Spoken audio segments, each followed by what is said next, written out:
നമസ്കാരം. പ്രവാസി മലയാളിയിലേക്ക് സ്വാഗതം. കുടിവെള്ളമെന്ന് കരുതി രാസലായനി കുടിച്ച് ചരക്ക് കപ്പലിൽ മരിച്ച മലയാളിയുടെ മൃതദേഹം നാട്ടിലെത്തിച്ചു. കെയ്റോയിൽ നിന്ന് സലാലയിലേക്ക് വന്ന ചരക്ക് കപ്പലിൽ വെച്ചാണ് തൃശൂർ സ്വദേശി ജോസ് തോമസ് മരിച്ചത്. മുംബൈ ആസ്ഥാനമായുള്ള ഔറസ് ഷിപ്പ് മാനേജ്മെന്റിന് കീഴിലെ കപ്പലിലെ എഞ്ചിനീയർ ആയിരുന്നു ജോസ് തോമസ്. ഓഗസ്റ്റ് 11-നാണ് സംഭവം നടക്കുന്നത്.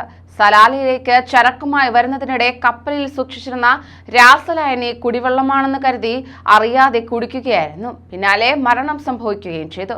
സലാല തുറമുഖത്ത് മൃതദേഹം ഇറക്കാൻ സാധിക്കാതിരുന്നതിനെ തുടർന്ന് സുഹാർ തുറമുഖത്ത് ഇറക്കുകയും സുഹാർ മോർച്ചറിയിൽ സൂക്ഷിക്കുകയുമായിരുന്നു. നടപടികൾ പൂർത്തിയാക്കി വ്യാഴാഴ്ച രാത്രി 10 മണിക്കുള്ള എയർ ഇന്ത്യ എക്സ്പ്രസ് വിമാനത്തിൽ മൃതദേഹം കണ്ണൂരിലേക്ക് കൊണ്ടുപോയി.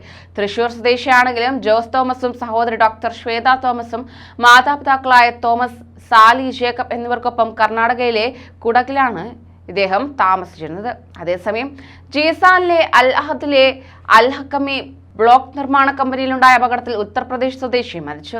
ലക്നൌ രാം സേവക് യാദവിന്റെയും മഞ്ജുള ദേവിയുടെയും മകനായ ദീപക് കുമാർ യാദവാണ് മരിച്ചത്.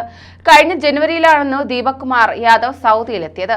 അവിവാഹിതരാണ്. സഹോദരങ്ങൾ സന്തോഷ് കുമാർ യാദവ്, സോണി യാദവ്. നിയമ നടപടികൾ പൂർത്തിയാക്കി മൃതദേഹം ജിദ്ദയിൽ നിന്ന് ലക്നൌ സൗദി എയർലൈൻസ് വിമാനം വഴി നാട്ടിലേക്ക് അയക്കും.